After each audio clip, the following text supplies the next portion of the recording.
Tetapi untuk kali ini saya ingin mengajak muslimin muslimat kita menjurus kepada satu bahagian, yaitu mengenai meminta izin untuk masuk ke dalam rumah.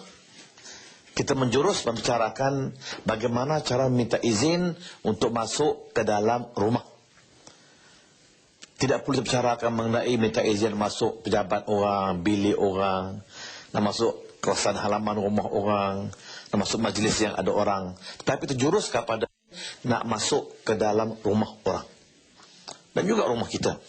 Sebenarnya muslimin muslimat yang dirahmati Allah, Islam adalah agama yang syumul, agama yang merangkumi segenap kehidupan masyarakat, yang melibatkan segenap urusan kehidupan kita, daripada sekecil-kecil sampai sebesar-besarnya. Sampai nak masuk tandas, nak keluar tandas, ada adabnya. Nak masuk majlis, nak keluar majlis, ada adabnya. Maka samalah juga nak masuk rumah pun ada adab-adabnya. Di sini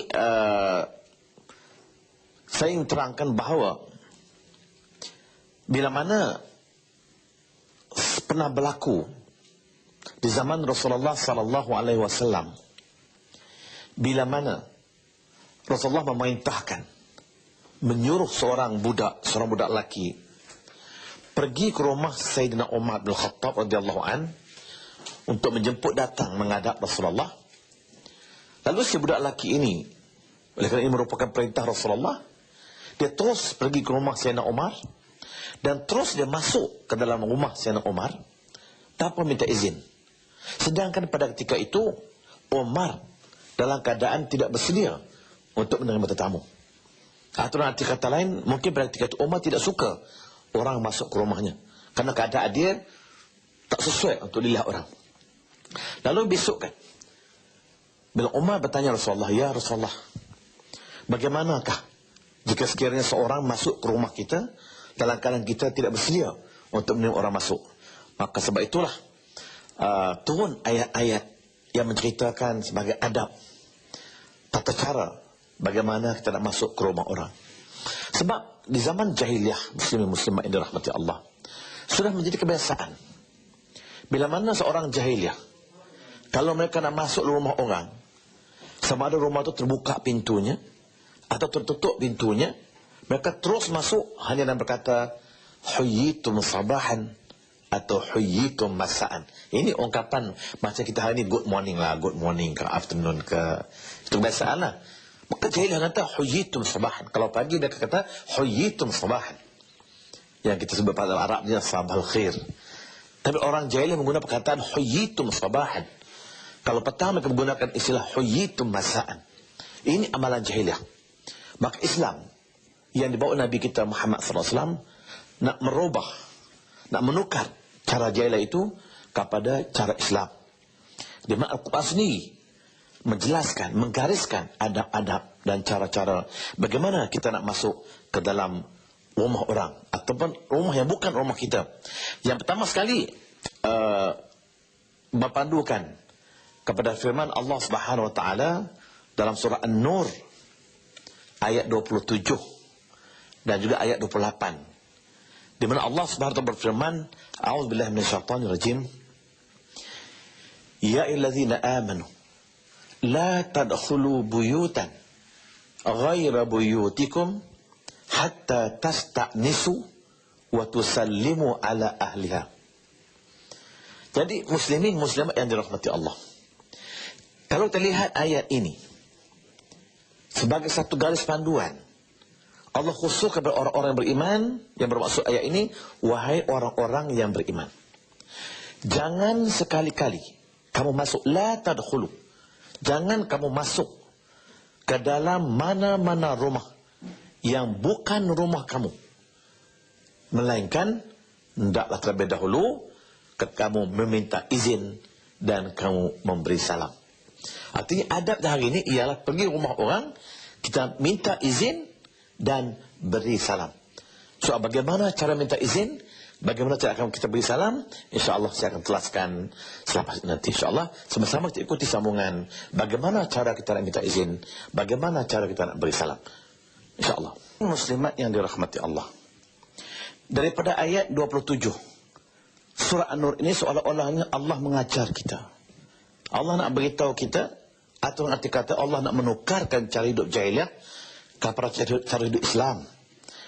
Di sini letaknya keindahan Islam itu. Iaitu Allah mengajar kita, kalau kita pergi rumah orang, tak kira rumah siapa, asalkan bukan rumah kita. Dia tu rumah anak kita ke, rumah abang kita, rumah kakak kita, rumah jiran kita, rumah saudara kita. Yang penting bukan rumah kita. Maka Islam kata, Allah kata, la tadkhulu, jangan masuk. Melainkan, hendaklah kau minta izin dan beri salam. Macam mana nak izin ni? Kalau hari ini, suasana kita hari ini, contohnya kita katakan kalau rumah tu berpagar besar, itu pagar besar, ada loceng, maka kita picit loceng itu maknanya minta izin. Kalau rumah pagar tidak ada, terus baru sampai ke pintu, kita ketuk pintu dia. Itu juga minta izin artinya. Dan bila mana kita mendapat keizinan, sama ada tuan rumah membuka pagar, atau membuka pintu, atau membenar kita masuk, barulah kita Assalamualaikum. Kita beri salam. Itu konsep. Artinya minta izin dulu, lepas tu barulah kita beri salam. Muslimin, muslimat yang dirahmati Allah. Kita lihat dalam konteks minta izin dan beri salam. Ulama-ulama banyak menyebut, kalau kita pergi rumah orang, kita ketuk pintu dia. Jangan sekali-kali kita berdiri depan pintu menghadap rumah. Sebab ditakuti, dibimbangi, kalau tuan rumah buka pintu, kita pandang ke dalam. Sebab itulah adab ataupun caranya, kita ketuk pintu, kita berdiri belah kanan pintu, mandang ke belakang, memandang pihak lain. Sebab bila tuan rumah buka pintu, maka kita tak terpandang apa yang dalam rumah itu. Itu adab ketika mana kita nak pergi ke rumah orang. Baik, bila mana tuannya buka pintu, tuan kata sila masuk. Bila tuannya kata sila masuk, barulah kita pun Assalamualaikum. Baik, itu satu. Sambungan ayat ini, ayat yang 28, Allah kata فَإِنْ لَمْ تَجِدُوا فِيهَا أَحَدًا فَلَا تَدْخُلُوهَا حَتَّى يُؤْذَنَ لَكُمْ. Artinya, kalau kita pergi sebuah rumah orang, kita minta izin. Kita pecik loceng, kita ketuk pintu rumah dia, tiba-tiba no respon, kata orang putih, jawapan tidak ada. Salam tak jawab, ketuk pintu pun tak beri jawapan. Maka pada ketika itu Allah kata jangan kamu masuk, walau pintu terbuka. Soal terbuka, soal tutup itu bukan berarti kita boleh masuk. Ini kesilapan kita. Bila mana kita pergi rumah orang, kita tengok pintu terbuka, kita masuk sampai dalam, oh tuan rumah, oh mana tuan rumah, kita dah masuk rumah orang dah, baru tanya mana tuan rumah. Itu satu kesalahan. Kalau saya gunakan istilah biadab itu mungkin berat sikit. Sebenarnya jangan kita masuk walaupun pintu rumah terbuka. Kita ketuk pintu atau bunyi loceng. Bila mana kita bunyi loceng atau kita ketuk pintu, tidak ada jawapan. Di sinilah Islam mengajar kita adabnya. Kalau perlu kita beri salam 3 kali. Assalamualaikum, pause kejap. Salam yang kedua, Assalamualaikum, tak ada jawapan. Yang ketiga, Assalamualaikum. Kalau 3 salam tidak ada jawapan, dah 3 kali salam kita beri, jawapan tidak ada, sama ada dalam rumah itu ada orang ataupun tidak ada orang. Artinya bila mana salam kita tidak jawab, berarti tuan rumah tidak bersedia untuk menerima kita sebagai tamunya. Maka pada ketika itu perlu kita balik. Sebab Allah sambung ayatnya, wa in qila lakum irji'u farji'u. Kalau dia kata minta maaf, sila baliklah, saya bersedia menerima tamu, kita kena balik.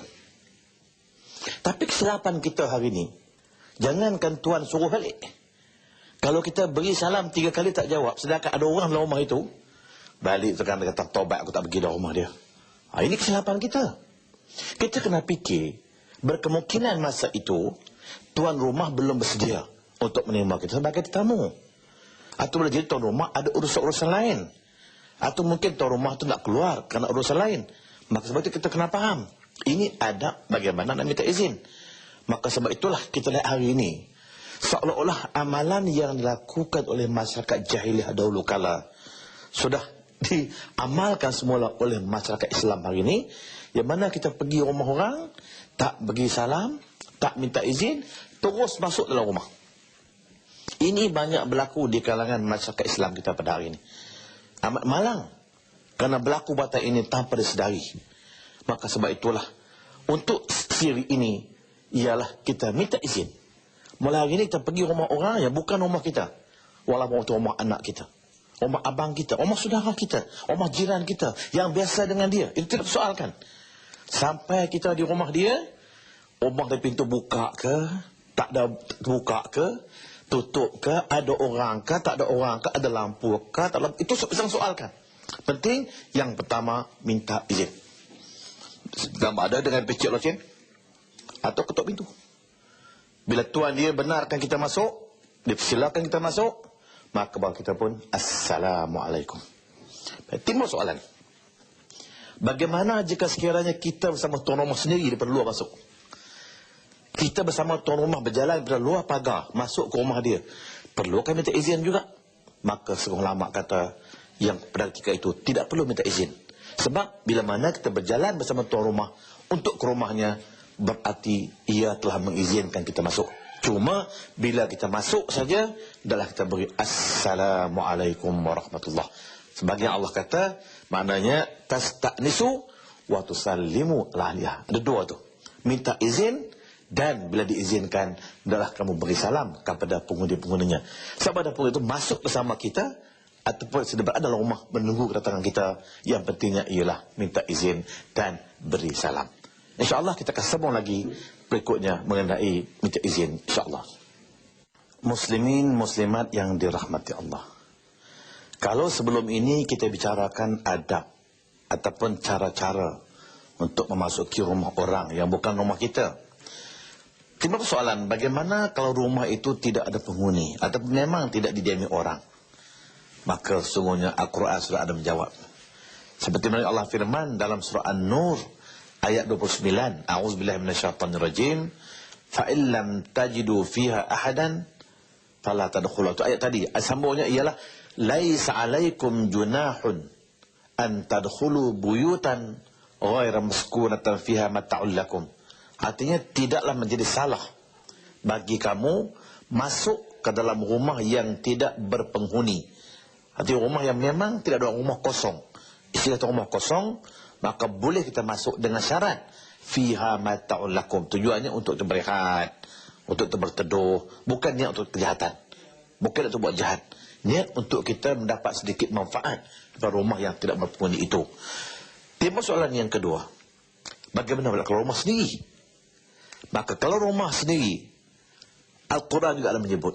Seperti mana Allah firman dalam surah An-Nur ayat 61. Surah yang sama, surah An-Nur ayat 61, Allah berfirman, A'udzubillahi minasyaitonirrajim, wa idza dakhaltum buyutan fasallimu ala anfusikum tahiyatan min indillahi mubarakatan thayyibah. Sadaqallahul azim. Yang bermaksud, dan apabila kamu telah masuk ke dalam rumah kamu, maka hendaklah kamu memberi ucapan salam untuk diri kamu. Muslimin muslimat yang dirahmati Allah. Kalau terlihat dalam dua konteks ini, yang pertama, kalau rumah orang, Allah kata jangan masuk melainkan minta izin dan beri salam. Bila diizinkan, setelah diberi salam, dijawab salam, baru boleh masuk. Itu kalau rumah orang. Tetapi kalau rumah kita sendiri, Allah gunakan fi'il madhi, maknanya past tense. Telah masuk, wa idza dakhaltum buyutan. Apabila kamu telah masuk ke dalam rumah kamu sendiri, fasallimu ala anfusikum. Berilah ucapan salam untuk diri kamu. Sebagai tahiyatan min indillah. Sebagai penghormatan daripada Allah Subhanahu wa taala. Disilah tuan-tuan, puan-puan muslimin muslimat yang dirahmati Allah, keindahan Islam itu. Islam mengajar kita kalau rumah orang, kita kena beri salam dulu. Bila diizinkan, bila dijawab salam, baru kita masuk. Tapi kalau rumah kita sendiri, kita balik rumah, buka pintu, kita masuk, baru bagi salam. Ulama-ulama persoalkan, jika sekiranya rumah kita tidak ada penghuni, maka salam kita untuk diri kita. Kalau rumah kita ada penghuni, ada isteri dan anak-anak, mungkin salam kita untuk isteri dan anak-anak. Dan jika sekiranya ditakdirkan, kalau rumah tidak ada orang, mungkin isteri tak ada, anak tak ada, atau mungkin isteri balik bersama kita, anak-anak balik bersama kita, kita beri salam. Masih ada faedah dan kelebihan salam itu di mana orang-orang atau makhluk-makhluk yang menghuni rumah kita. Mungkin makhluk malaikat. Bila mana kita kata Assalamualaikum warahmatullahi, ataupun kita hanya kata Assalamualaikum, tanpa kita sedari, salam yang kita ucap itu walaupun untuk diri kita, sebenarnya kebaikan untuk diri kita. Di mana kebaikannya?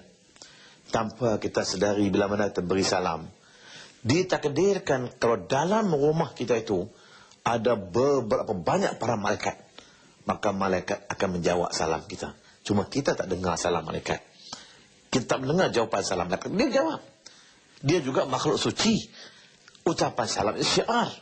Bila mana kita baru ucapan salam, bukan manusia saja jawab, malaikat pun jawab. Dan tanpa sesedari bila malaikat jawab, cuba bayangkanlah, kalau dalam rumah kita ada 1000 malaikat, dengan hanya satu ucapan yang kita kata Assalamualaikum, 1000 malaikat jawab salam kita. Cubalah bayangkan, bagaimana kalau ucapan Waalaikumsalam terkeluar pada pihak malaikat. Tentulah lebih akrab, lebih hampir untuk Allah menerima surah malaikat, mendoakan keselamatan untuk kita, dan keselamatan untuk rumah kita, dan keselamatan untuk keluarga kita. Sebab itulah Allah gariskan adab atau caranya, kalau rumah orang, jangan masuk, melainkan beri salam dulu. Dan kalau rumah kita, jangan, naklah masuk dulu, barulah kita beri salam. Timbul persoalan, bagaimana kalau dalam rumah kita ada ipar kita, ada anak angkat kita, ada orang lain daripada kita, apakah perlu masuk beri salam? Itu ada dua pendapat ulama. Ada pendapat mengatakan, oleh kerana ada orang asing dalam rumah kita, maka janganlah kita masuk, melainkan kita beri salam dulu. Berkemungkinan orang asing dalam rumah kita, seperti anak angkat, seperti ipar, seperti mertua, dan bagai-bagai lagi, mungkin mereka dalam keadaan yang tidak layak untuk kita lihat mereka. Sebab itu bila mana kita beri salam, beritahu mereka, bersedialah kerana saya nak masuk. Dan ada pendapat mengatakan tidak perlu bagi salam, kerana itu adalah rumah kita. Jadi muslimin dan muslimat yang dirahmati Allah, dalam konteks istizan, dalam konteks minta izin untuk masuk rumah ini, maka ada 3 perkara. Yang pertama sekali ialah kalau rumah itu bukan rumah kita. Selagi saya ulang balik sebab peringat kita, kerana berlaku di kalangan masyarakat kita hari ini, kita masuk rumah orang tanpa minta izin. Mentang-mentang dia rakan karib kita, mentang-mentang dia jiran kita, dah sering kali kita rumah dia, nampak pintu terbuka, kita pun terus masuk. Itu satu adab yang tidak elok di Islam. Maka sebab itu, kita perlu minta izin dan kita perlu beri salam. Satu. Dan yang keduanya ialah kalau rumah itu tidak berpenghuni, memang kita tahu dah, rumah ini memang tidak berpenghuni, maka Allah kata tidak salah kita masuk jika sekiranya untuk mendapat sedikit manfaat, seperti berteduh, berehat, bukan masuk untuk menyelongkar barang orang, tidak. Sebenarnya untuk manfaat kita. Dan yang ketiganya ialah kalau rumah kita sendiri, kita masuk, kita beri salam. Ini juga Islam mengajar kita, muslimin muslimat yang dirahmati Allah. Kalau suami balik, masuk dalam rumah dia, beri salam Assalamualaikum. Kalau isteri ada, isteri kena jawab salam suami. Kalau anak ada, anak kena jawab salam bapa. Kalau isteri yang balik, isteri bagi salam, suami kena jawab salam suaminya. Tapi kadang-kadang berlaku hari bila suami balik, masuk rumah Assalamualaikum, apa jawab isteri? Dah bang terbiak orang tua ni. Ini satu kesilapan yang saya rasa tak perlu berlaku, tak perlu berlaku. Sebab dalam Islam, bila mana diberi salam, kita kena jawab. Bila diberi salam, kita kena jawab. Maka sebab itulah dalam hal ini Islam mengajar kita masuk rumah kita, walaupun rumah kita, kita beri salam. Salam cuma ada untuk orang dalam rumah kita ataupun untuk malaikat yang dalam rumah kita. Sebab kalau malaikat jawab salam kita, sedikit sebanyak kebaikan jawapan malaikat itu, manfaatnya, kebaikannya akan kembali kepada kita. Seolah-olahnya malaikat juga mendoakan keselamatan atau memohon kepada kata Allah, memulia kita keselamatan. Jadi muslimin dan muslimat yang dirahmati Allah, ini dikatakan istizan ataupun adab masuk ke dalam rumah, sama ada rumah orang ataupun rumah kita. InsyaAllah mudah-mudahan dengan adab, dengan tata cara yang Islam gariskan ini, yang Quran ajarkan ini, insyaAllah kita amalkan. Mudah-mudahan kita diberkati dan dirahmati oleh Allah SWT. Sekian, aku qawli hadza wa astaghfirullahal azim li wa lakum. Wassalamualaikum warahmatullahi wabarakatuh.